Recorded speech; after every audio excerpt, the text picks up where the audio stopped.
श्री कृष्ण। गुरुर्ब्रह्मा गुरुर्विष्णु गुरुर्देवो महेश्वरः गुरु साक्षात् परं ब्रह्म तस्मै श्री गुरवे नमः। तस्मै श्री गुरवे नमः। परमात्मा की उपलब्धि जब चैतन्य रूप से होनी है, यह बात हमारे हृदय में बैठ जाती है तो हम ईंट पत्थरों से हटकर के चैतन्य के क्षेत्र में प्रवेश करने का प्रयास करते हैं। और ऐसा जो भक्त है वह भगवान के पार्थिव विग्रह में ही संतुष्ट नहीं होता। पार्थिव विग्रह क्या है? पार्थिव विग्रह है जो मनुष्य ने प्रकृति से बनाए हुए आकार। और चैतन्य विग्रह क्या है?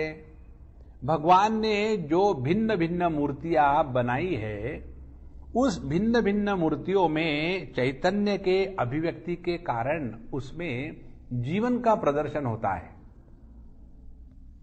तो भक्ति हमको जड़त्व से हटा करके चैतन्य के क्षेत्र में प्रवेश करने का वीसा है। और इसीलिए भक्त जो है एक दूसरे को जब मिलते हैं तो प्रेम होता है। ध्यान से सुनना।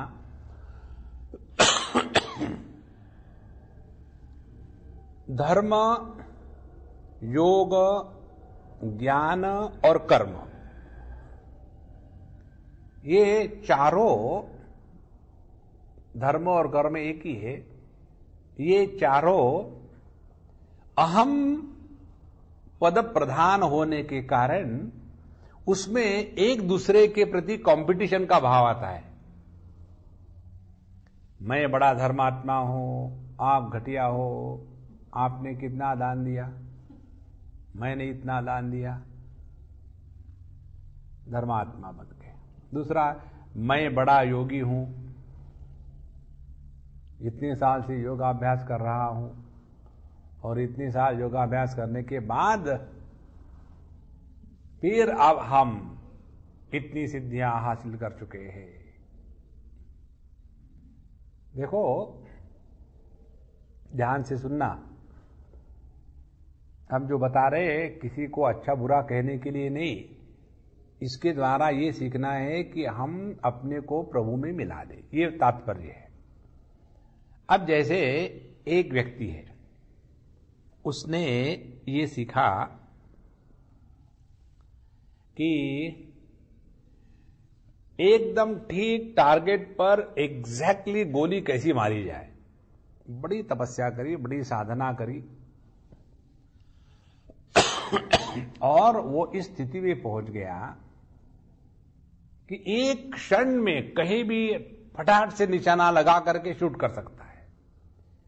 उसमें एक क्षमता जागृत हो गई। अब सवाल ये है, ये जो निशाना लगा करके एग्जैक्टली टारगेट पर गोली मारने की जो क्षमता जागृत की, अब ये आप किसके लिए प्रयोग कर रहे हो? ये देश के उद्धार के लिए कर रहे हो कि टेररिज्म के लिए कर रहे हो कि दूसरों को मार करके उनका पैसा लूटने के लिए कर रहे हो? देखो, क्षमता तो आपके पास आ गई, लेकिन क्षमता के साथ उस क्षमता को किस प्रकार से और किस लिए प्रयोग में लाना है, इसका विवेक आपके पास है क्या? ये महत्व की बात है। Power without wisdom is a calamity. एक छोटा सा बच्चा है, उसके हाथ में आपने एक गन दे दी। अब उसके पास शक्ति आ गई। अब सवाल यह है, इस शक्ति का प्रयोग कैसे करना चाहिए, कब करना चाहिए, ये उस बच्चे को है क्या विवेक? ये नहीं है। अमेरिका की एक घटना, किसी पति पत्नी के झगड़ा हुआ था और उनके घर में पिस्तौल भी थी, बच्चा हमेशा देखता था। तो उसने पिस्तौल उठाई और कहा पापा को, पापा देखो आप मम्मी को तंग कर रहे, मैं आपको शूट कर दूंगा। छोटा सा बच्चा 5-6 साल का, 6 साल का। और जब उसने देखा कि पापा मम्मी को परेशान कर रहे तो उसने उठाई गन और लगा दिया, धड़ से वो मर गया आदमी। अब उसको करोगे क्या? क्या उस बच्चे को पनिशमेंट देंगे? He killed a person and therefore should be hang to death. वो हैंग करने के लिए भी कहेगा अच्छा मुझे गोद में उठाओ। इसीलिए हम योगाभ्यास इत्यादि करके जो अपने में अनेक प्रकार की शक्तियां जागृत करते हैं, उसमें भी ये मैं बना रहता है। तो धर्म में कंपटीशन होगी, योग में कंपटीशन होगी। उसके बाद ज्ञान की तो बात ही छोड़ो, वहां तो ऐसे ऐसे वितंडवाद चलते हैं कि जिसका कोई अंत नहीं। हम जानते हैं उनको क्या है। वो हमारे सामने छोटा सा बच्चे थे, अब बड़े बाबा जी बन गए।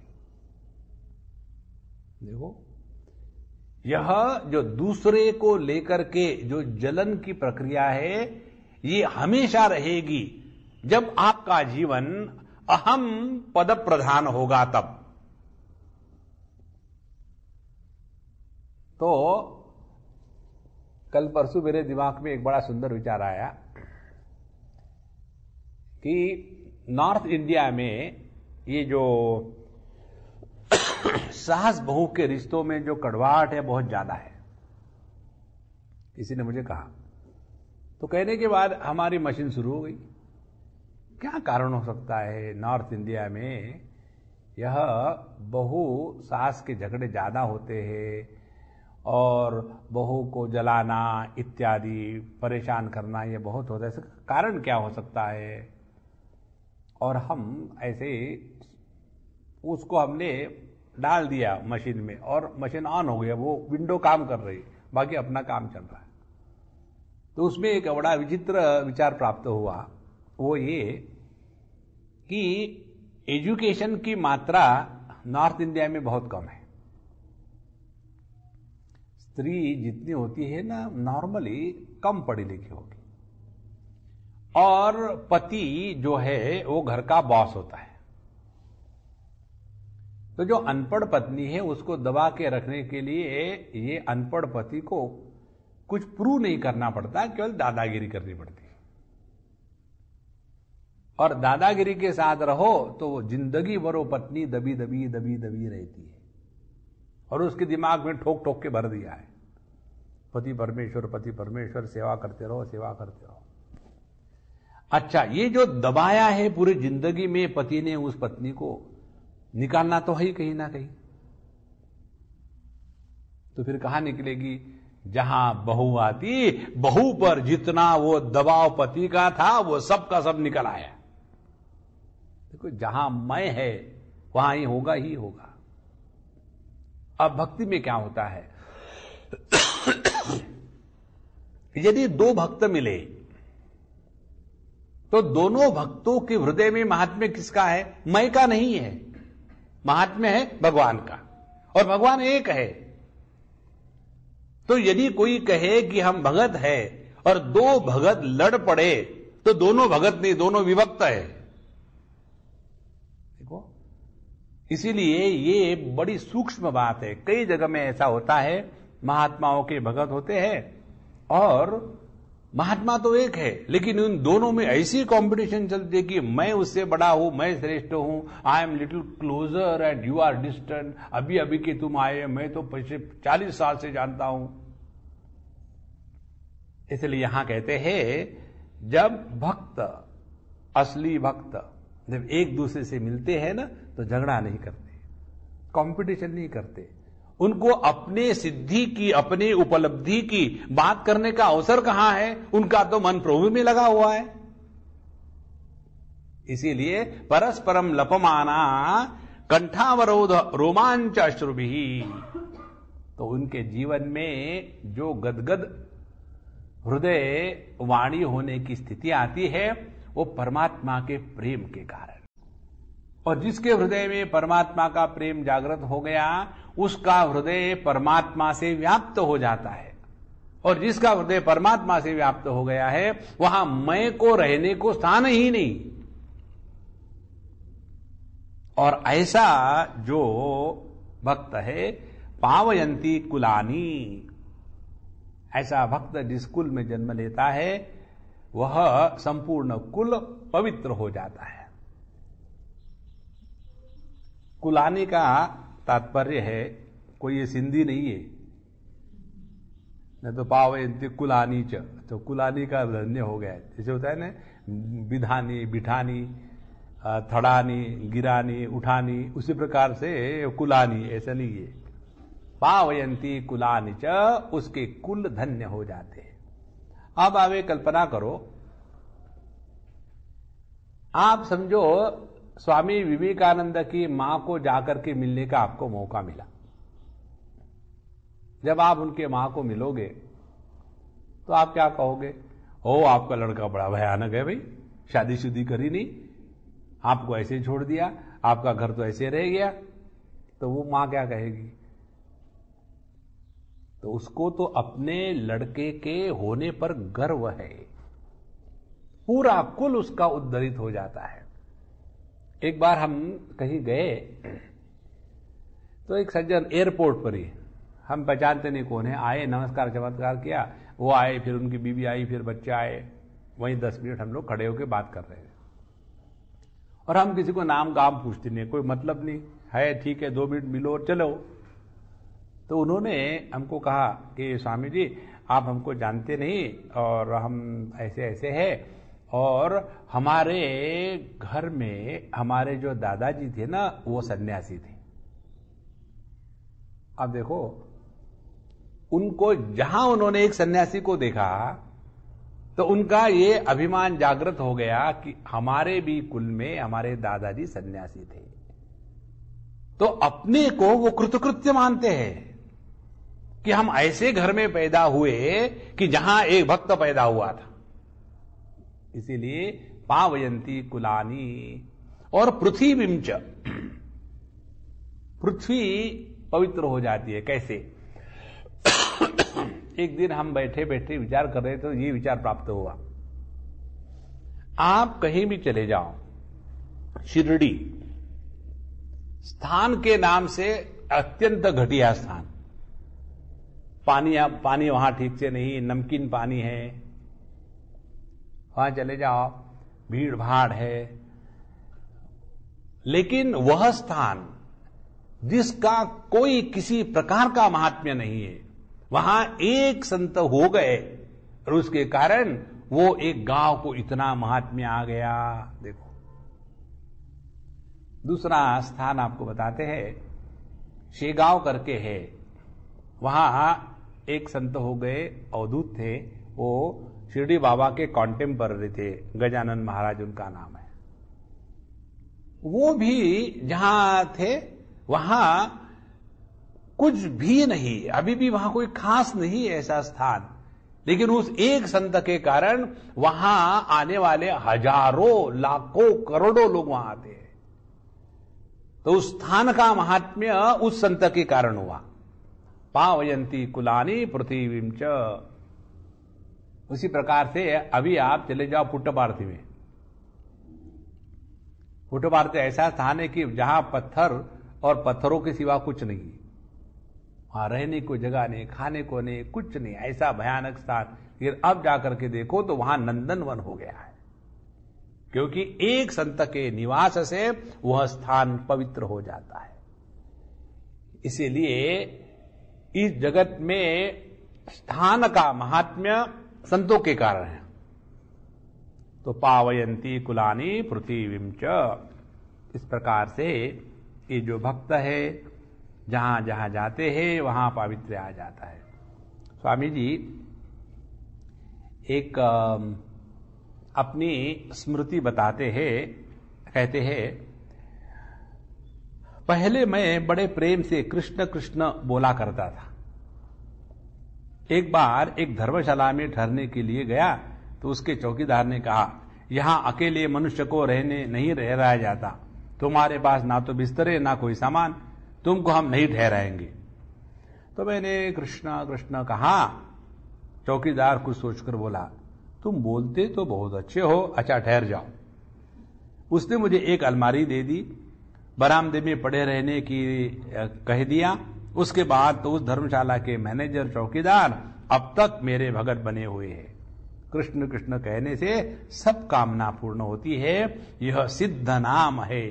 महापुरुषों ने जिस भगवान नाम को अपनाया, जिसमें उनका संकल्प जुड़ गया है, वह नाम सिद्ध हो गया है। इसलिए जो नाम हमको साधु संतों के मुख से प्राप्त होता है ना, उस नाम को जागृत नाम कहते हैं।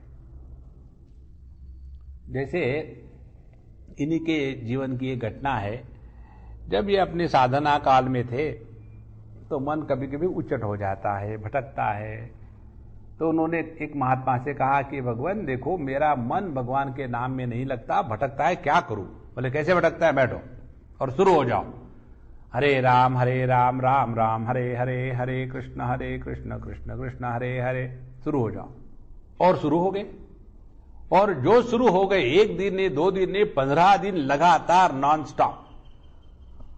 अब इनको लगा चलो अब तो मेरा काम हो गया, अब तो मैं अखंड भगवान का नाम ले सकता हूं।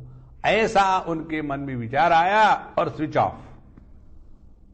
फिर मनी राम अपनी पुरानी खिड़कियां खोल करके बाहर झांकने लग गए। फिर पहुंचे, महात्मा जी 15 दिन तो मैंने भगवान का नाम ठीक लिया लेकिन अब नहीं हो रहा। बोले तुमने कहां लिया? वो तो मैंने लिया था तुम्हारे मुख से।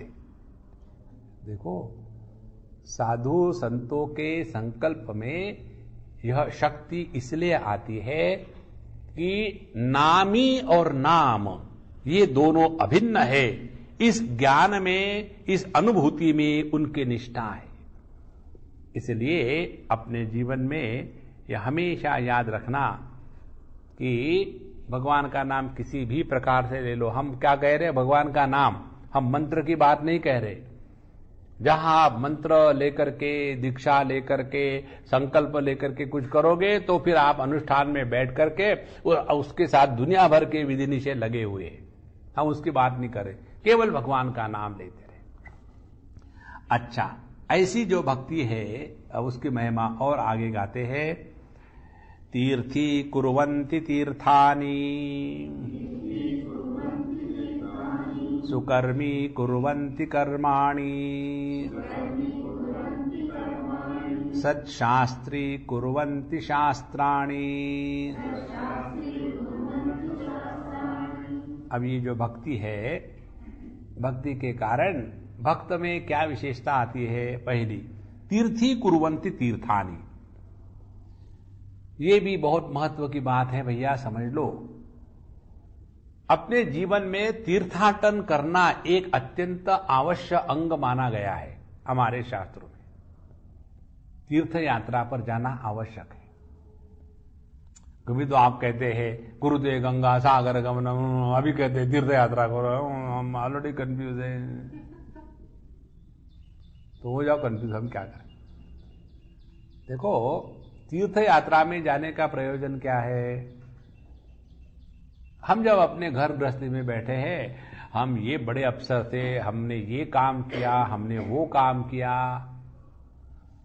हमारे अंडर में इतने लोग काम करते थे, हमने इतने लोगों को भला किया, तो वो मैं इतना हो गया। अच्छा, ये आपको देखना है ना, तो आप कभी चले जाओ बद्रीनाथ, केदारनाथ, ऐसे स्थानों पर, और वहां ये गवर्नमेंट के ऊंचे ओहदे पर बैठे हुए जो लोग होते, अफसर लोग, वो जाते, तब देख लेना।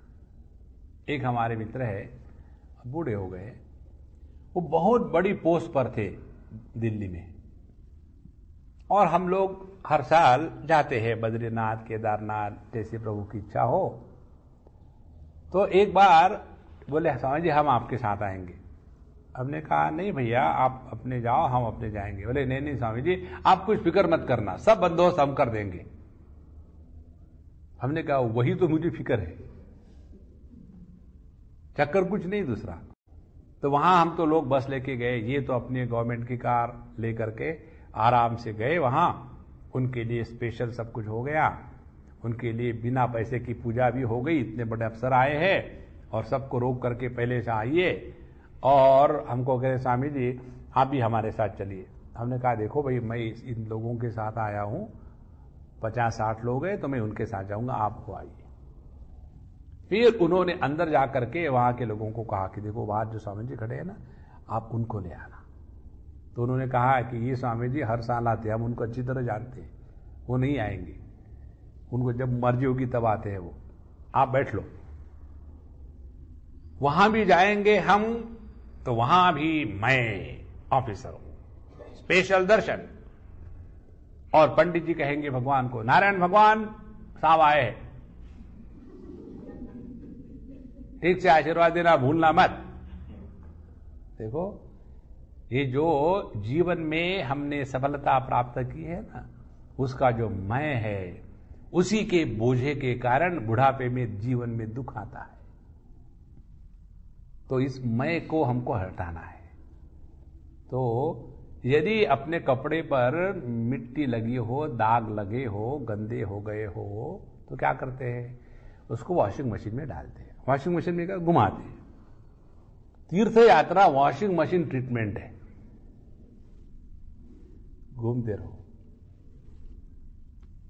और जब आप चले जाओ, जैसे यहां उन्होंने बताया, अब इतने बड़े विद्वान, इतने बड़े, और वहां आपको बात किससे करनी है, उस धर्मशाला के मालिक से, वहां का चौकीदार। अब यहां जब आते हो ना, वहां किसी पहली बात का चौकीदार, वो कहते बाहर खड़े रहो पहले, समझ क्या रखा है, तुम्हारे जैसे 1000 चौकीदार मेरे घर में पानी भरते हैं, तो फिर आप उनके पास जाओ ना, मेरे पास क्यों आए, वो तो ऐसे बोलेगा। और आदमी का फिर अहम और दुखने लगता है। तीर्थ क्षेत्रों में जाकर के रहने का तात्पर्य है अपने मैं को मिटा देना है, इसलिए तीर्थ क्षेत्र में जाना है। ये नहीं होता। दूसरी बात, तीर्थ क्षेत्र में जाएंगे और हम वहां के साफ सफाई का रिपोर्ट लिखेंगे, यहां गंदगी बहुत है, यहां साफ सफाई नहीं रखते, इसी के कारण हमारा देश का सत्यानाश हो रहा है। जिंदगी में पहली बार वहां आए और अपना रिपोर्ट दे दिया। इसी गंगा किनारे हजारों साधु संतों ने तपस्या करके अपना भला कर ले, ये कहां मालूम है। और जो हम जाते हैं तीर्थ क्षेत्र में, तो केवल वहां के ईंट पत्थरों को देखने के लिए। देखो, हर एक तीर्थ क्षेत्र का अपना एक महात्म्य होता है, तो उस तीर्थ क्षेत्र में जाकर के उस महात्म्य को पढ़े, उसको जाने, उसको समझे। और उस तीर्थ क्षेत्र में निश्चित कोई ना कोई महात्मा होता ही है, देखो। लेकिन हमको महात्मा के पास जाकर के बैठना, पूछना, ये कभी अभ्यास ही नहीं है। महात्मा दिखते तो नहीं यहां कोई, तो महात्मा कोई पेड़ पर लटके हुए है क्या, महात्मा दिखते तो नहीं। इसीलिए जब हम तीर्थ क्षेत्र में जाते हैं, तो वहां जाकर के साधु संतों के दर्शन करना, उनसे सत्संग करना, ये महत्व की बात होती है। इसलिए तीर्थ स्थानों का महात्म्य वहां के ईंट पत्थर, नदी नाले से नहीं होता। तीर्थ स्थानों का महात्म्य होता है वहां रहने वाले भक्तों के कारण। इसलिए आप देखेंगे ऐसे अनेक संत है जो ऐसे अटपटे जगह में है कि जिसका कहीं नामो निशान किसी को पता नहीं था, लेकिन वही उनके कारण उस स्थान को पावित्र्य आ गया। तो तीर्थी कुर्वन्ति तीर्थानि, सभी तीर्थों को तीर्थत्व, तीर्थत्व माने पावित्र्य, ये पावित्रता की पराकाष्ठा प्रत्येक तीर्थ क्षेत्र में वहां के साधु संत के निवास के कारण होती है। तीर्थी कुर्वन्ति तीर्थानि। कल हमने जो आपको एक बात बताई थी, बात अपने त्रिपुरा रहस्य ग्रंथ की, जब वहां परशुराम जी जाते हैं और वहां एक जंगल में साधु के पास बैठे हैं, खड़े हैं, तो उनको एकदम भिन्नता अनुभूत होती है। ये कहां से होती है? ये इसी के कारण होती है कि जहां संत रहते हैं वहां का वातावरण एकदम भिन्न हो जाता है। आपने कभी अनुभव किया होगा, किसी किसी व्यक्ति के संपर्क में आने से मन इतने विक्षेपित हो जाता है कि ऐसे लगता है कि भागो वहां से।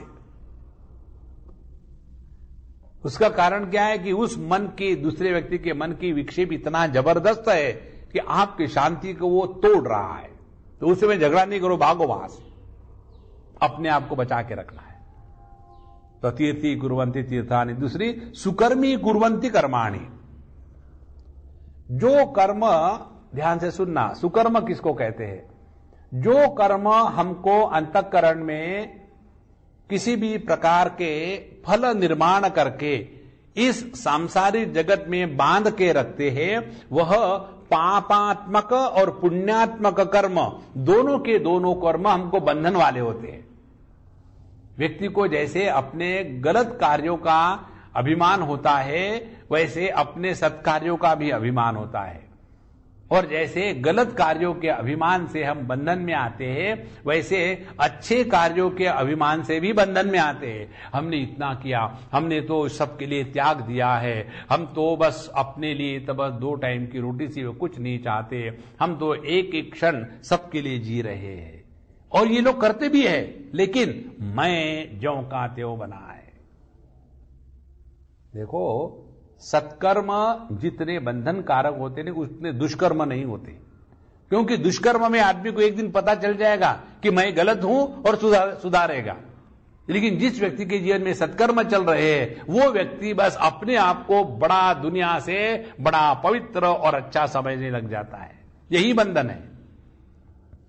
तो ये जितने भी कर्म है उनको सुकर्म, देखो हमने सत्कर्म शब्द प्रयोग नहीं किया, उसको सुकर्म कब कहते हैं? कि जिन कर्मों के द्वारा हम अपने आप को प्रभु के प्रति समर्पित कर देते हैं, वो सुकर्म है। इसीलिए यह जो साधु संत है, इनके द्वारा कभी भी पाप पुण्य का निर्माण नहीं होता, क्योंकि यद्यत् कर्म करोमि तत्तदखिलम शंभो तवाराधना। इसीलिए साधु संतों ने हमको यदि कुछ बताया है ना, तो उसको अपने जीवन में लाने से अपना जीवन है एकदम बदल जाता है।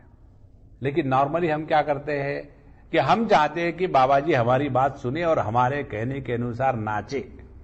अब जिन्होंने भगवान कृष्ण को नचाया, वो क्या बाबा जी को छोड़ेंगे? इसलिए तीर्थी कुर्वन्ति तीर्थानि, सुकर्मी कुर्वन्ति कर्माणि, अतिश्रीवान सत्शास्त्री कुर्वन्ति शास्त्राणि। ये सबसे महत्व की बात है। अब देखो, शास्त्र में जो कहा है ये तो सब परोक्ष ज्ञान होता है। परोक्ष ज्ञान माने क्या?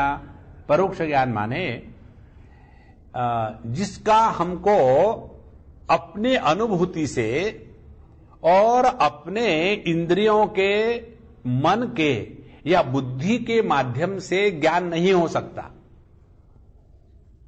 तो ऐसा ज्ञान जो इंद्रियों के परे है, मन बुद्धि के परे है, यह ज्ञान हमारे पास शास्त्रों के माध्यम से आता है। कैसे? कि हम जीव है, हमारे पाप पुण्य के फल के कारण हम इस जन्म में आए हैं, और इस जन्म में अच्छे बुरे कर्म करेंगे तो उसके अनुसार अगला जन्म निश्चित होगा। अब ये हमको किसने बताया? ये तो हमको शास्त्रों ने बताया। तो शास्त्र के द्वारा जो प्राप्त ज्ञान है, वह उस ज्ञान को परोक्ष ज्ञान कहते हैं। अब देखो, भगवान कृष्ण को हमने तो किसी ने देखा नहीं, और हमने कितना भी भगवान का नाम लिया तो कभी दर्शन नहीं हुआ। तो फिर क्या होगा? पता नहीं भगवान के नाम से कुछ होता है कि नहीं, कहते तो है सभी लोग, अभी हमको तो कुछ हुआ नहीं। तो ये जो शास्त्रों के जो सिद्धांत है, शास्त्रों के सिद्धांतों को ऑथेंटिकेट करने वाले, जो शास्त्रों के सिद्धांत को अपने जीवन में अनुभूत करके जगत में डेमोन्स्ट्रेट करने वाले होते हैं भक्त भगवान के। और इसीलिए शास्त्रों को सत्शास्त्र बनाते हैं साधु संत। देखो, अन्यथा शास्त्र केवल पुस्तक के रूप में अलमीरा में पड़े रहेंगे। सत्शास्त्री कुर्वन्ति शास्त्राणि। अपने पतंजलि योग दर्शन में भगवान वेद व्यास के भाष्य में स्पष्ट आता है कि जितनी संयम के बाद यह धारणा की बातें बताई है, उसमें से एक पर आप पूरा जोर लगा के साधना करो और उस एक विभूति को जागृत करो। जैसे उसमें कहा है कि यदि आप समझो नासिकाग्र पर संयम करते हो तो आपकी गंध संवित जागृत हो जाएगी, और यदि गंध संवित जागृत हो जाती है तो आप संकल्प से किसी भी गंध का निर्माण उसी क्षण कर सकते हो। अब ये एक बार आपने करके देखा तो क्या होगा कि आपके मन में विश्वास होगा कि ये बात जो पतंजलि महर्षि ने कही है, एक बात यदि ठीक हुई तो बाकी भी ठीक होगी। जैसे जब हम चावल पकाते हैं तो एक दाने को दबा के देखते पका है कि नहीं, हर एक को दबा के जरूरत नहीं। उसी प्रकार से हमने एक साधु संत के वचन को देखा कि उन्होंने जो कहा है वही सत्य है, तो अपने आप सभी के सभी शास्त्र वचन क्या है? शास्त्र वचन है परमात्मा के अनुभूति को अभिव्यक्त करने के लिए जो साधु संतों ने शब्द का उच्चारण किया वही तो शास्त्र है। देखो, इसीलिए सशास्त्री कुर्वन्ति शास्त्राणि। तो जितना हम इसके बारे में सूक्ष्मता से रहेंगे उतना हम इस भक्ति और भक्त और भगवान के बारे में और गंभीरता से उसमें लीन हो जाएंगे। अन्यथा शास्त्र का तात्पर्य ये नहीं होता कि बड़ी तुक लगाई। यहां इन्होंने बड़ा सुंदर लिखा है, शास्त्र बहुत होते हैं, ऐसे भी शास्त्रीय ग्रंथ है कि पूरा जीवन उनकी पंक्तियों का अर्थ समझने में लग जाता है। शास्त्र और सत्शास्त्र ये दो है। भागवत में आता है जिस विचित्र पद वाली वाणी में जगत को पवित्र करने वाला भगवान का सुयश कहीं नहीं है, वह तो उस कौवे के स्नान करने वाले गड्ढे के समान है जिसमें अत्यंत सुशिक्षित मानस सरोवर विहारी हंस क्रीड़ा नहीं करते। लोग बोलने या लिखने में बड़ी विचित्र विचित्र लच्छेदार भाषा का प्रयोग करते हैं। जन मन रंजन भंजन खंजन जैसा तुक मिलाने में अनुप्रास के प्रयोग में ही अपने को धन्य मानते। कोई तो कहते हैं अमिताक्षर में नैपुण्य है, मजा तो तब है जब एक कहे और दूसरा समझे, घर अपना कहा आप ही समझे तो क्या समझे। एक आगे और कहता है खुदा 100 बार सर मारे तो भी शायद वो कभी समझे। अब ये जो बातें हैं ना, शेर शायरी सुनकर के आहा देखो मुकर्रर होता है, लेकिन उसके द्वारा हम अपने प्रभु के पास जाते हैं क्या? नहीं जाते। इसीलिए यह अत्यंत आवश्यक है। उस वाणी का उच्चारण जनता के पाप का प्रलय है, जिसमें श्लोक छंद अलंकार न होने पर भी भगवान के अनंत यश सूचक नाम हो, जिन्हें साधु जन सुनते हैं, गाते हैं और दूसरों को सुनाते हैं। देखो, एक बार की बात है, जन्माष्टमी का समय था, वृंदावन की बात है, हम थे वहां और एक पूना से सज्जन आए और वो बांसुरी बजाने में एक्सपर्ट थे और महाराज जी तो अपने मस्त रहते थे हमेशा। तो उन्होंने कहा कि महाराज जी हम आए पूना से, ऐसे ऐसे बांसुरी वादक है, तो हमने सोचा कि यहाँ भगवान को रात को बांसुरी सुनाए, तो आप आइए और सुनिए। उन्होंने कहा कि बहुत बढ़िया, भगवान को सुनाओ, भगवान को बांसुरी आती भी है, मुझे आपके पेपे में कुछ समझ में नहीं आता, तो आप सुनाओ और मैं वहां अपने कमरे में रहूंगा, भगवान सुनेंगे, मैंने सुन लिया। देखो, जगत की कोई वस्तु किसी प्रकार का आकर्षण नहीं कर सकती।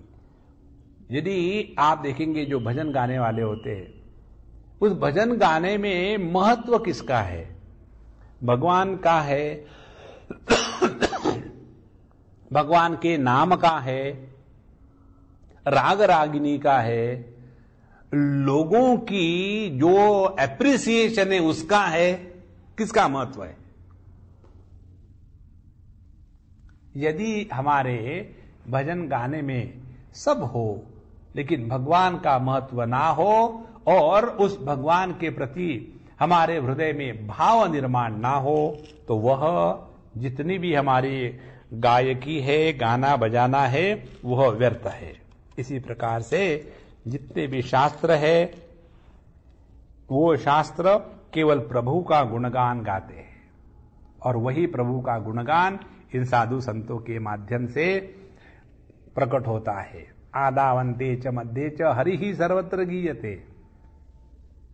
संपूर्ण शास्त्रों का एक ही कारण है कि आदौ अंते मध्ये च, प्रारंभ में, मध्य में, अंत में केवल हरि का ही गुणगान चल रहा है और यही गुणगान साधु संत करके शास्त्रों को ऑथेंटिकेट करते हैं।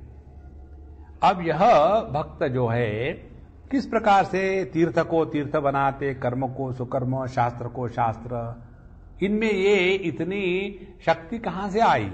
क्या भक्ति इतनी शक्तिमान है? तो इसके उत्तर में एक बताते हैं अगले सूत्र में, तन्मयाः। इसका कारण ये है कि भगवान तन्मय है। तन्मय माने भगवान नहीं, भक्त तन्मय है। अब हमने आपको तीन बातें बताई, भक्त, भक्ति और भगवान। भगवान के अभिव्यक्ति को भक्ति कहते हैं, भक्ति के निवास स्थान को भक्त का हृदय कहते हैं और ऐसा हृदय जिसको है उसको भक्त कहते हैं। तीन बातें हो गई।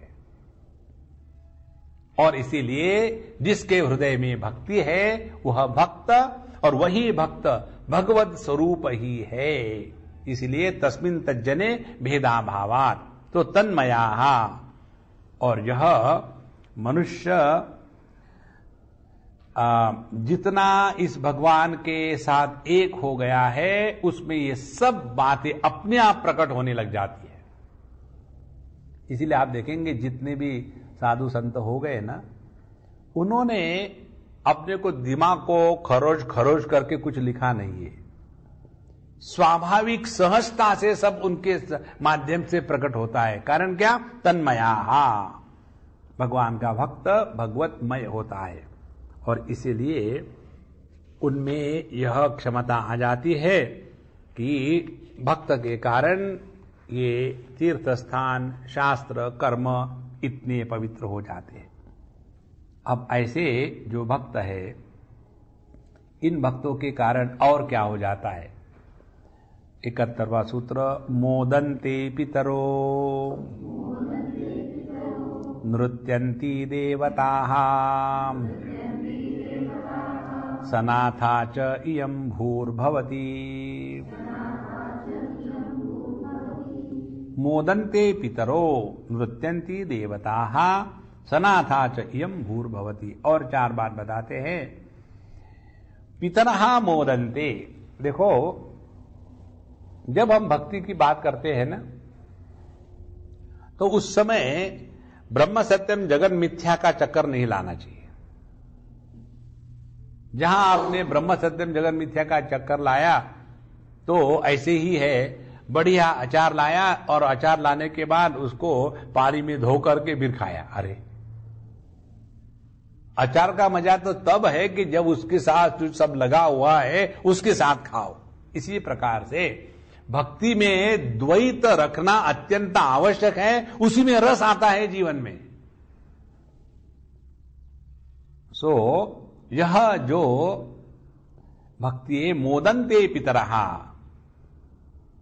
पितर माने जो हमारे बड़े हैं, माता पिता इत्यादि जो मर के चले गए हैं, हमारे धर्मशास्त्र में बताते हैं। हमको ये जो श्राद्ध कर्म, तर्पण क्रिया इत्यादि करने को बताते हैं, इसका धर्मशास्त्र के अनुसार क्या महात्म्य है। दक्षिण में इसका बड़ा महत्व है। लोग नियम से तर्पण करते हैं और मंथली श्राद्ध करते हैं और नियम से चलता है।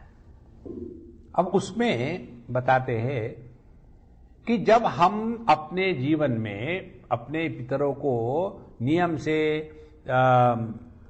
तर्पण इत्यादि करते हैं, उनकी पूजा करते हैं, उनको अन्न देते हैं, तो उसके कारण यह जो पितर है ये प्रसन्न हो जाते हैं।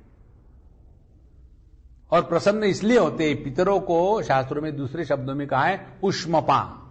उष्मपा माने उनको जो अन्न जीने के लिए प्राप्त होता है वो गर्मी के माध्यम से पाता, उष्णता के माध्यम से। इसीलिए जब ये पिंडदान के लिए चावल का लड्डू बना के रखते हैं तो वो चावल फ्रिज में से नहीं निकालते, वो एकदम गरम गरम और ऐसा होता है कि हाथ जल जाए उसमें, क्योंकि उसी चावल में से जो भाप निकलती है वही जो पितर है जिनके लिए ये अर्पित किया जा रहा है उसके उनसे उनकी भूख शांत हो जाती है।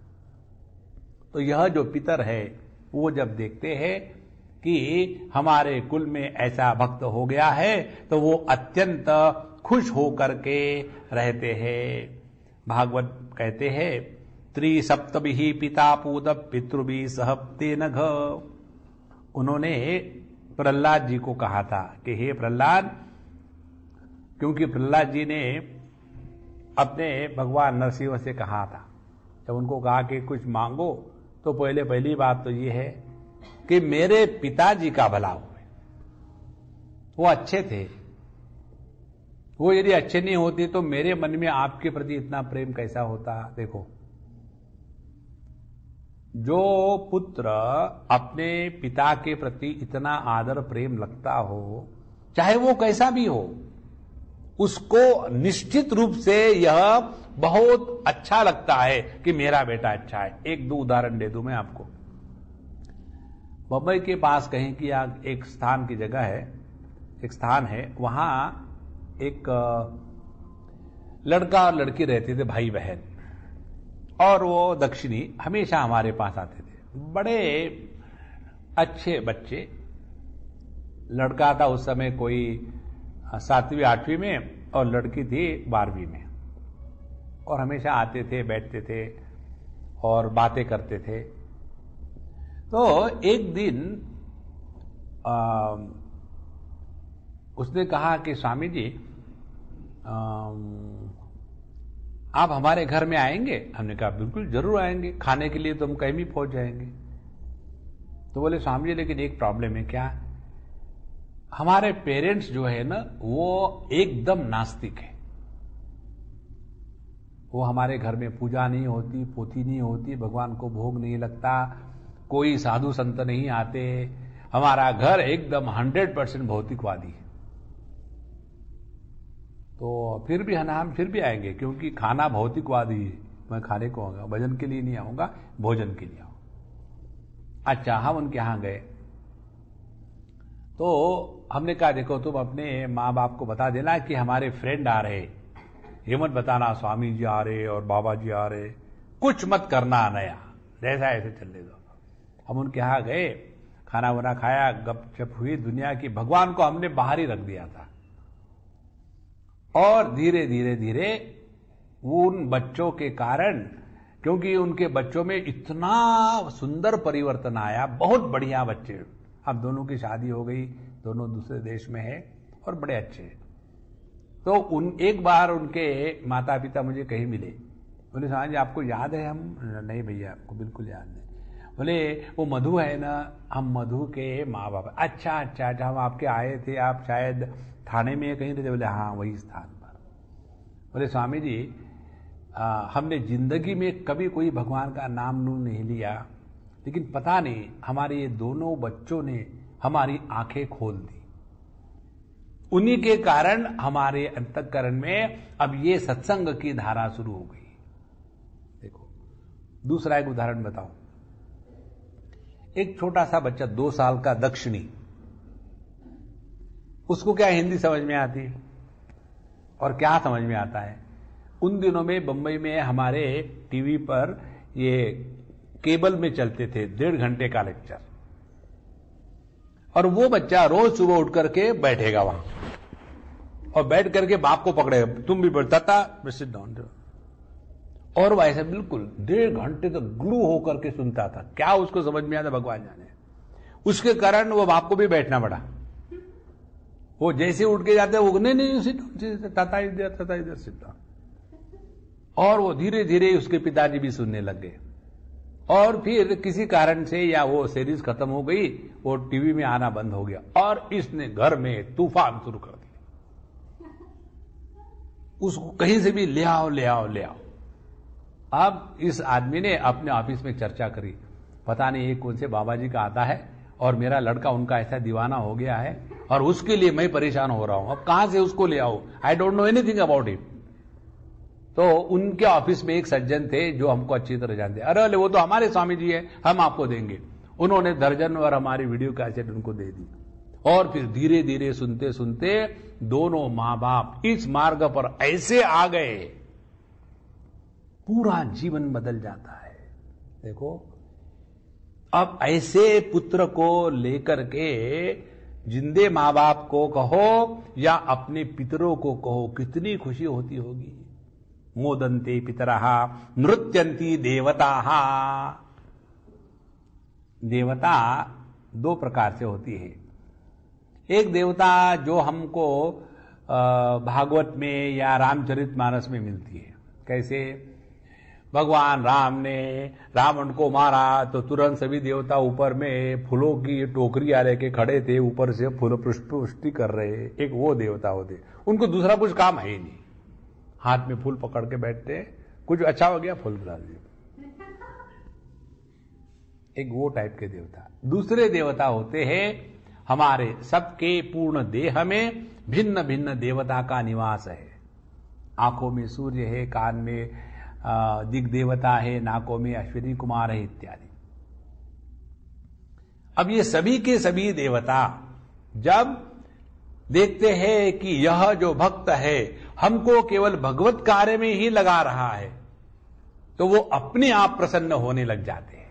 तो देवताओं की प्रसन्नता माने हमारी इंद्रियों का भोग रहित तृप्ति का अनुभव। देखो, जब हमारी आंखें जगत के सौंदर्य को देख करके सेकी जाती है तो वह भोग है, और जब वही आंखें इस जगत में ओतप्रोत भरे हुए परमात्मा के दर्शन की भावना करने में लग जाती है तो वही आंखों में रहने वाले सूर्य भगवान प्रसन्न हो जाते हैं। इसीलिए हमारे शास्त्रों में कुछ छोटी छोटी बातें अनेक बताई है। जैसे आपने कुछ बुरा देखा, जो नहीं देखना चाहिए था देखा, तो उसके लिए क्या आंखों को फोड़े? बोले नहीं, सूर्य का दर्शन कर लो। सूर्य भी नहीं हुआ तो कहीं मंदिर होगा तो मंदिर के कलश का दर्शन कर लो, तो आंखें पवित्र हो जाती है। मंदिर भी नहीं, सूर्य भी नहीं है तो फिर चंद्रमा का दर्शन करो, नहीं तो अग्नि का दर्शन करो, नहीं तो साधु संतों, नहीं तो मां बाप। इस प्रकार से हमारे आंखों में रहने वाली जो सूर्य देवता है उनको प्रसन्नता होगी यदि हम अपने आंखों से हर रूप रंग में भगवान का दर्शन करें, और यही भक्त की सुंदरता होती है। इसीलिए नृत्यंती देवता। और तीसरी बात, सनाथा च इयं भूर्भवती। यह जो पृथ्वी है ये सनाथ हो जाती है। देखो, भागवत में इत्यादि में कहानी आती है, पृथ्वी पर बहुत भार बढ़ गया था और धर्म की ग्लानि हो गई थी। अब ध्यान से सुनना, धर्म की कभी ग्लानि नहीं होती। अरे भगवान ने तो कहा है, यदा यदा ही धर्मस्य ग्लानिर्भवति भारत। धर्म की ग्लानि नहीं होती। धर्म के अनुसार अपने जीवन को चलाने वाले लोगों के अंतःकरण में धर्म के सिद्धांत के प्रति जब संदेह निर्माण होता है तब उसको कहते हैं धर्म की ग्लानि। देखो, धर्म नाम की कोई डिब्बी नहीं की उसकी ग्लानि हो गई, धर्म नाम का कोई दूध नहीं है कि जो फट गया है। हाँ, धर्म का अधिष्ठान है मनुष्य मात्र का हृदय, और जहां हमारे हृदय में अपने धर्म के सिद्धांत पर कोई संदेह आ गया वही तो ग्लानि है। इसीलिए भगवान बताते हैं कि जैसे देखो, पृथ्वी पर अत्याचार होने लग गए, और राक्षस लोग बढ़ गए हैं, धर्म की हानि हो गई।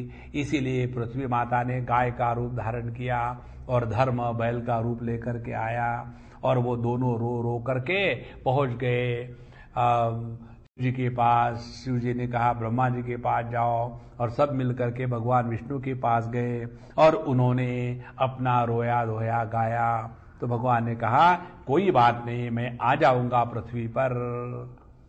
तो जो भगवान की चंचल पत्नी है लक्ष्मी, उसको उन्होंने वही वैकुंठ में छोड़ दिया, और उनकी जो अचला पत्नी है भूदेवी, उसके लिए फिर पृथ्वी पर आ जाते हैं। और जब भगवान स्वयं पृथ्वी पर आ जाएंगे तो बाकी जितने देवता है दिव्य लोक में रहने वाले, वो भी अवतार लेके आएंगे। कोई वानर बन के आएंगे, कोई गोप बन के आएंगे, कोई गोपी बन करके आएंगे, कोई भीष्म बन करके आएंगे, कोई कर्ण बन करके आएंगे। इस प्रकार से सभी के सभी देवता लोग इस पृथ्वी पर अवतरित हो गए। और किसके कारण? परित्राणाय साधूनाम। भगवान का जो अवतरण होता है साधु संतों के बचाव के लिए। और इसीलिए सनाथा च इयं भूर्भवती। यदि दशरथ और कौशल्या, यदि वसुदेव और देवकी, यदि नंद बाबा और यशोदा, इनका पुण्य नहीं होता तो भगवान के अवतरण का कोई कारण ही नहीं था। यदि प्रहलाद का जीवन नहीं होता तो भगवान का नृसिंह के रूप में अवतरण नहीं होता। इसीलिए सनाथा च इयं भूर्भवती। भगवान के लिए ही भगवान, भक्त के लिए ही भगवान इस पृथ्वी पर अवतरित होते हैं। और जहां पृथ्वी पर अवतरित हुए वहां पृथ्वी सनाथ हो गई। पहले अनाथ थी, नाथ माने पति, तो वह विधवा के जैसी हो गई थी। तो वही भगवान के अवतरण से पृथ्वी पर सब अच्छा होने लग जाता है।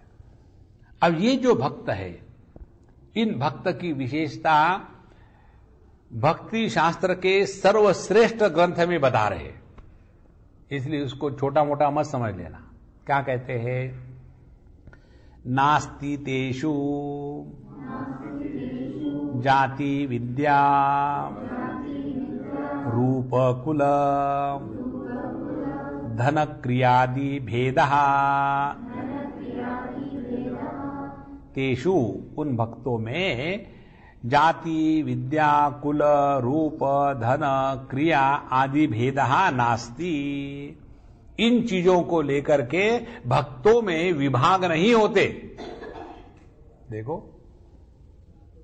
ब्राह्मण क्षत्रिय वैश्य शूद्र, ब्रह्मचारी गृहस्थ वानप्रस्थ सन्यासी, और पढ़े लिखे अनपढ़, सुंदर और कुरूप, उच्च कुल में उत्पन्न और नीचे कुल में उत्पन्न, और अमीर और गरीब, अच्छे लोगों का भला कर्म करने वाले या जगत के प्रति उदासीन रहने वाले, इस प्रकार से इन भक्तों में किसी भी प्रकार का भेद स्वीकार नहीं है।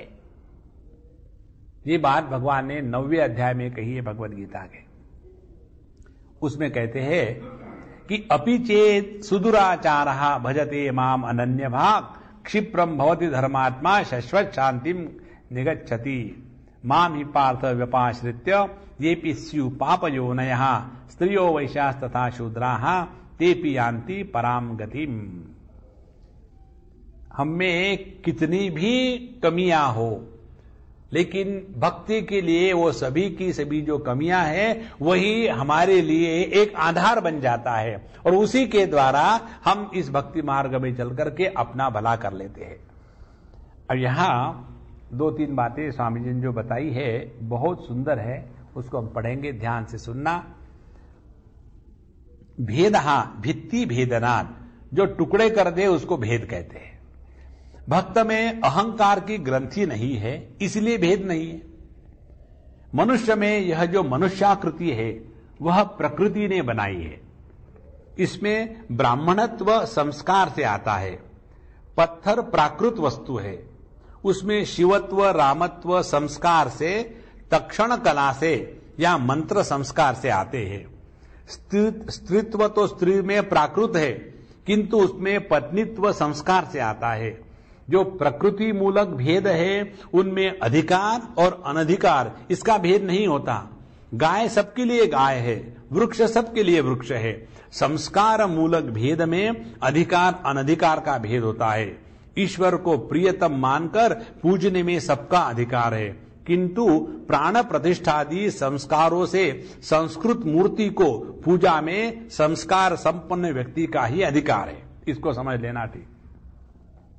ये जो भेद की बात है ये जब समझ में नहीं आती तो अपने राजनीतिज्ञ इसी को लेकर के पूरा सत्यानाश करते हैं।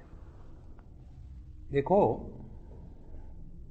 भगवत गीता के 4th अध्याय में भगवान ने कहा है, चातुर्वर्ण्यम मया सृष्टम गुणकर्म विभागशः। यह जो वर्ण है ब्राह्मण क्षत्रिय वैश्य शूद्र, इसको मैंने ही दुनिया में उनका वर्गीकरण करने के लिए बनाया। किस लिए बनाया और कैसे बनाया? तो बोले गुण कर्म विभागशः, गुणों की प्रधानता के अनुसार, और गुणों की प्रधानता के अनुसार कर्म की प्रधानता होगी। तो कौन से गुणों की प्रधानता के अनुसार? जिस व्यक्ति में सत्व गुण की प्रधानता है और इसीलिए जो ज्ञान प्रधान है और थोड़ा थोड़ा उसमें रजोगुण का अंश है, लेकिन तमोगुण का जड़त्व जिसमें अभाव है, ऐसे व्यक्तित्व को ब्राह्मण कहा गया है। ध्यान से सुनना। उसके बाद ऐसा व्यक्ति जिसमें रजोगुण की प्रधानता है और उसके साथ सत्वगुण है लगा हुआ, लेकिन तमोगुण का जिसमें अभाव है, उसको क्षत्रिय कहा गया है। तीसरा व्यक्ति जिसमें रजोगुण की प्रधानता है, साथ में थोड़ा थोड़ा सत्व भी है और तमोगुण भी अब मिक्स होना शुरू हो गया, इसके कारण जिसके जीवन में अपना व्यक्तित्व और स्वार्थ प्रबल होने लग जाता है, उसको वैश्य कहते हैं। और चौथी बात है, जिसमें ना तो सत्वगुण की प्रधानता है ज्ञान की, ना तो रजोगुण की प्रधानता है मेहनत करके पैसा कमावे, फिर उसमें क्या है, तमोगुण की प्रधानता है गवर्नमेंट सर्वेंट। एक बार चिपक गए कि भगवान ही उनको हटा सकता है, चाहे वो काम करे ना करे। देखो, तो यह जो 4 वर्गीकरण है, किसी को अच्छा बुरा कहने के लिए थोड़ी कहा है। अब ऐसा समझ लो, हम किसी के घर गए और उन्होंने अपने बच्चों का इंट्रोडक्शन कर दिया, ये हमारा जो है ना बच्चा, ये डॉक्टरेट कर रहा है, ये जो दूसरी लड़की है ये 12वीं में है, और ये हमारा तीसरा जो बच्चा है ना ये KG2 में है। अब तीनों के बारे में बताया।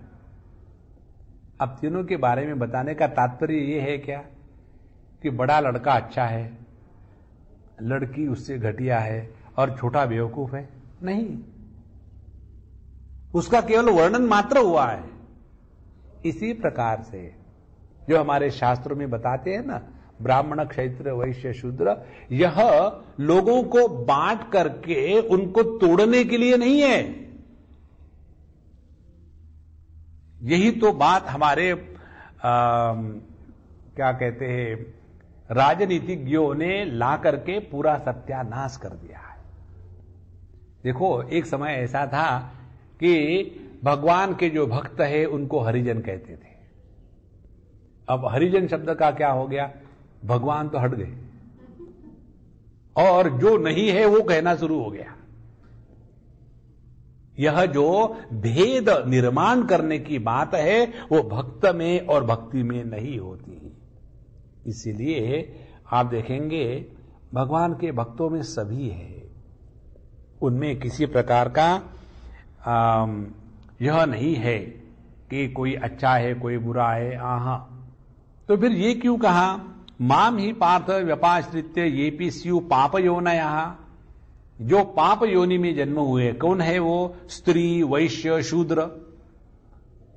पाप योनि का जन्म क्या है, जिसमें ज्यादा दुख की उपलब्धि हो वह पाप योनि है।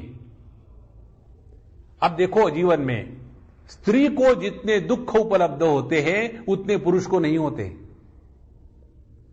यदि आप स्त्री के जीवन को देखो तो स्त्री के जीवन को बचपन से लेकर के मरते दम तक जितने कष्ट है उतने पुरुष को कभी नहीं होते। इसीलिए पुरुष में आत्मविश्वास की कमी होती है, क्योंकि जो व्यक्ति तपस्या से, कष्ट के माध्यम से नहीं गया है उसमें आत्मविश्वास जागृत हो ही नहीं सकता। आप देखेंगे बुढ़ापे में जब कोई स्त्री विधवा हो जाती है तो विधवा होने के बाद वो अपने आप को बढ़िया चलाती है, और यदि कोई पुरुष विधुर हो गया है तो वो एकदम बिल्कुल ऐसा गया बीता होकर के हीन दीन होकर के रहता है। तो जिसके जीवन में ज्यादा दुख की उपलब्धि है उसको पाप योनि कहते हैं। तो इसीलिए यहां स्त्री कहा है। उसी प्रकार से वैश्य, वैश्य के जीवन में भी बड़ा दुख होता है। जब पैसा मिल रहा है और उसके बाद वही पैसा लेकर के उसी के बच्चे बिगड़ना शुरू हो जाते हैं और फिर बड़े दुखी होते। महाराज जी कुछ करिए ना, आप जितना कहो उतना हम दान देने के लिए तैयार है। हमारा जो लड़का है ना वो उस लड़की से शादी करना चाहता है और हम उसके लिए नहीं चाहते, आप कुछ करिए ना। पैसे से सब कुछ खरीदना चाहते हैं और ये सबसे बड़ा दुख है वैश्य। और तीसरे है शूद्र। शूद्र किसको कहते हैं? जो दुखी होने में एक्सपर्ट है, जो हमेशा मांगते रहते हैं, जो ये समझते रहते हैं कि संपूर्ण दुनिया पर हमारा अधिकार है कि बिना कुछ किए, बिना लायकी के, नालायक होते हुए भी हमको सब कुछ मिले। ऐसी जिनकी विचारधारा है उनको शूद्र कहते हैं। तो ये विचारधारा ही उनको जीवन में दुखी करती है। इसीलिए यह जो माम ही पार्थ व्यपाश्रित्य ये पीस्यु पाप योनया, तो पाप योनि का तात्पर्य ऐसा नहीं किसी को अच्छा बुरा कहा है, यह तो उनके जीवन का वर्णन मात्र है। इसलिए साधु संत जो है वो किसी भी इस कारण को लेकर के भेद नहीं करते। श्रीमद् भागवत में आता है, जिस ब्राह्मण ने दान, जप, वेदाध्ययन, तप, शम, दम, मौन, एकांतवास, शौच, सत्य, अहिंसा और नियम पालन, ये 12 गुण तो हो, किंतु वह भगवान के चरणारविंद से विमुख हो तो उससे भगवान की भक्ति करने वाला चांडाल श्रेष्ठ है, ऐसा मैं मानता हूं। भगवान श्री कृष्ण के भागवत के वचन है। और क्योंकि जिसने अपने वाणी, मन, प्राण भगवान को समर्पित कर दिए हैं, वह तो अपने कुल को भी पवित्र कर देता है, किंतु अपने को बहुत विद्वान, दानी, तपस्वी आदि मानने वाला अहंकारी स्वयं भी पवित्र नहीं होता। ध्यान से सुनना, अहंकारी पवित्र नहीं होता। अहंकारी कौन है? जो दुखी है। देखो, इसीलिए जहां जहां आप ने दुख का समर्थन किया, दुखी हुए, समझ लेना आपका भगवान के प्रति जो संपूर्ण समर्पण है उसमें कहीं खोट है। भगवान के भक्त के जीवन में दुख के दुनिया आ जाए फिर भी वह उस भक्ति से कहीं टस का मस नहीं होता। इसलिए भक्ति की यह महिमा है कि वो भगवान को हृदय में लाकर बैठा देती है और भगवान के सानिध्य से संपूर्ण वृत्तियों में परिवर्तन हो जाता है। इसलिए भागवत में आगे कहते हैं कि भगवान वह चांडाल भी संसारासक्त इन लोगों से श्रेष्ठ है जिसकी जिह्वा पर आपका नाम रहता है। उन्होंने सब तप कर लिए, सब यज्ञ कर लिए, सब श्रेष्ठ तीर्थों में स्नान कर लिया, संपूर्ण वेद पढ़ लिए, अर्थात यह सब करने का फल उन्हें तो प्राप्त हो ही गया है जो आपका नाम लेते हैं। देखो ध्यान से सुनना, भगवान का नाम लेने से कुछ नहीं मिलता। भगवान का नाम जब हमारे वाणी में आता है तो हमको सब कुछ मिल गया है। इस मूल चीज को समझना है। हम लोग क्या करते हैं, भगवान के नाम को समझते हैं यह कोई कर्म है जिसके द्वारा कर्मफल प्राप्त होगा। नहीं, ये देखो भागवत के वचन है तृतीय स्कंद में, उन्होंने सब कुछ कर लिया है क्योंकि उसी के कारण आपके हृदय में भगवान का नाम स्फुरित हो रहा है। इसीलिए भगवान का नाम हृदय में स्फुरित होना, जीवा पर आना, ये जीवन की परिपूर्णता है। इसलिए किसी भी प्रकार से भेद में अपने आप को मत फंसाना। कहां फंसते हैं हम भेद में फंसते हैं कि वो वैष्णव है, हम शैव है। हम भेद में फंसते हैं ये हमारे गुरु है, वो उनके गुरु है। अरे बाबा, सब एक ही होता है। हम एक बार कहीं जा रहे थे, एक खेत देखा, कार से जा रहे थे और समय हो गया था खाने का। हमने कहा भाई रुको, यहीं खाना खाते हैं। बोले स्वामी जी और थोड़ा आगे जाएंगे तो एक बहुत बढ़िया स्थान है। हमने कहा यहाँ रुको तो रुक जाओ, बोलो मत ज्यादा। अच्छा Swami ji, we are very sorry. हाँ सॉरी को रुको यहाँ। और रुक करके अब क्या करेंगे, हम सीधे उतरे और खेत में जाने की जगह नहीं थी, कैसे तो भी गए। वहां एक ऐसे छोटी सी झोपड़ी बनी हुई थी। हम वहां जाकर क्या, भैया अंदर में कोई है क्या महात्मा लोग? तो एक अम्मा बाहर आई, क्या चाहिए? हमने कहा कि भाई हम लोग ऐसे जा रहे थे, ये स्थान देखा तो हमको बड़ा अच्छा लगा, तो हमने सोचा हम खाना खा के जाए यहाँ, इसलिए हम आए। कोई पुरुष है घर में? तो उन्होंने कहा देखो जी कोई आए हैं। पुरुष आए बाहर। आने के बाद तुरंत नमस्कार चमत्कार हुआ। तो बोले महाराज आइए, आप कहाँ जा रहे, कैसे जा रहे? तो हमने कहा कि देखो भाई हम अकेले नहीं, हमारे साथ मंडली 2-4 लोग हैं। कोई बात नहीं, आ जाइए। आ गए। हमने कहा हमने अपना खाना लाया। बोले नहीं, आपको अपना खाना नहीं खोलना है, आपका खाना आप साथ ले जाओ। और फिर उन्होंने अपनी पत्नी को बताया तुरंत, और इतनी बड़ी बड़ी ज्वार की रोटियां बनाई, ज्वार की या बाजरे की, और इतने बड़े बर्तन में दूध लाए और गुड़ दिए। तो ज्वार की रोटी, दूध और गुड़ सबने डटके खाया। आहा, ऐसा मजा आ गया उसमें। और जब हम वहां से निकले तो एक हमारे साथ सज्जन थे, बोले साहब जी मैं उनको कुछ दे दूं क्या? हमने कहा जूते खाने तो दे दो। नहीं स्वामी जी, हमको अच्छा नहीं लगता, हम किसी के यहाँ गए, पता नहीं ये कौन है क्या है। हमने कहा देखो, जिसने इतने आदर के साथ आपको दिया है वो भगवान को छोड़ करके कोई नहीं हो सकता। लेकिन जो पहले संस्कार होते हैं ना, वो बड़े परेशान करते हैं। नहीं, फिर भी हम देख लेते हैं। देखो तो वो जो गए, वो अंदर में दूसरी प्रकार की साधना करने वाले ये जो थे, ये भगवान विष्णु के भगत थे। और जो अंदर में गए, उनके यहाँ भगवान विष्णु का नाम नहीं, कृष्ण का नाम नहीं, कुछ नहीं। वो कुछ तो भी तंत्र साधना के अनुसार अपनी साधना करने वाले थे। अंदर जब उनके गए देखने के लिए, तो वहां अग्निकुंड था और उसमें सब आहुति पड़ती थी, चारों तरफ लाल लाल, और वो काली माता की मूर्ति ऐसी। बोले स्वामी जी, हम लोगों ने कहाँ खाना खाया? हमने कहा भगवान के भक्त थे। हमारा मन ऐसा कुछ हो गया है कि भेद को ही देखते हैं और उस अभेद तत्व का दर्शन नहीं करते। इसीलिए न तेषु जाति क्रिया विद्या कुल रूप धन आदि भेदा। ऐसे अनेक भक्त हो गए, जैसे रसखान वृंदावन के बड़े श्रेष्ठ भक्त है। इन मुसलमान हरिजनन पे कोटिक हिंदू वारी। देखो, कोई मुसलमान है इसलिए बुरा नहीं है, ये बात इतनी महत्व की है।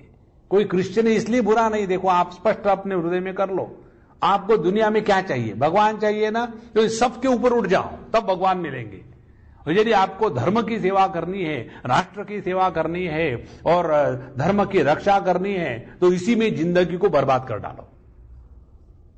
प्रभु को प्राप्त करना है ना, इस सबसे ऊपर उठना पड़ेगा। ये कल्पना मत करना कि अपने कारण धर्म की रक्षा होती है। जो अपनी रक्षा नहीं कर, धर्म की रक्षा क्या करेगा? इसलिए रसकान जैसे भक्त श्रेष्ठ को भक्तों में पूरा सम्मान है। आलवार संतों में कई अंत्येष्ट थे।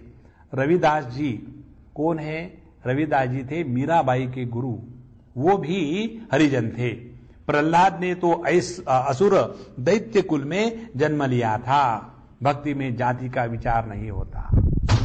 इसी प्रकार से अनेक प्रकार के जो विद्या, कोई जरूरत नहीं कि सब प्रकार की विद्या आनी चाहिए, कोई जरूरत नहीं। हमारे कबीर जी महाराज कहते हैं, पोथी पढ़ी पढ़ी जगमुआ, पंडित भया न कोय, ढाई अक्षर प्रेम का, पढ़े सो पंडित हो। आपने बहुत अध्ययन कर लिया है शास्त्रों का, लेकिन आपके हृदय में यदि प्रेम नहीं जागृत हुआ तो वो केवल आप एक बायोलॉजिकल लाइब्रेरी हो गए। हाथ लगाओ और फट से श्लोक आने शुरू हो जाते, लेकिन हृदय में प्रेम नाम की कोई बात नहीं है। इसलिए आगे कहते हैं, पांडित्य की सफलता भगवत प्रेम में है।